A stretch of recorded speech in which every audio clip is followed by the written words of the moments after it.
showtime!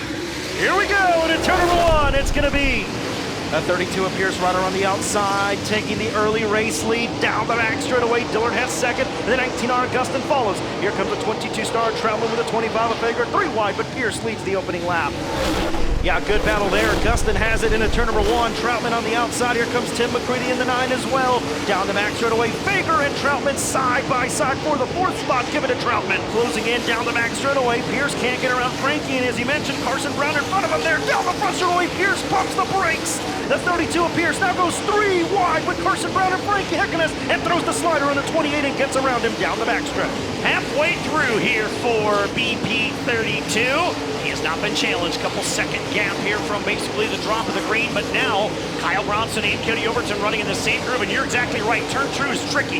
It's there's not as much of a cushion up there, and if you misjudge it by just that much, you're going to put that right in front of the wall.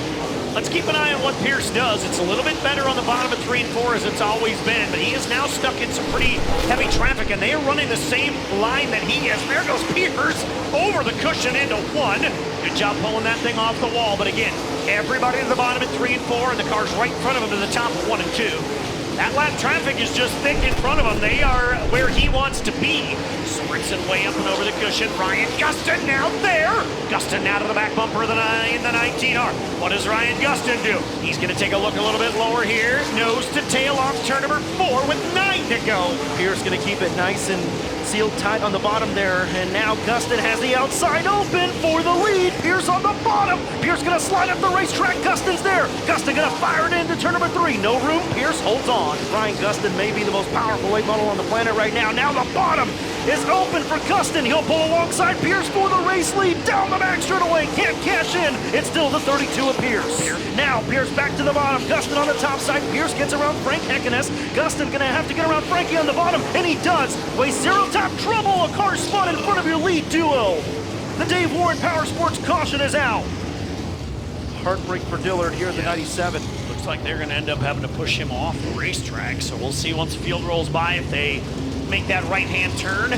At Pevely, Bobby Pierce leads us in the 32. Ryan Gustin second, Tim McCready third. Back underway. Bobby Pierce getting hold off Gustin. McCready right around the bottom, down the back straightaway. Bobby Pierce, oh man, rough exit off of turn number 2, but keeps it going. T-Mac after Gustin. Chris, bring us home.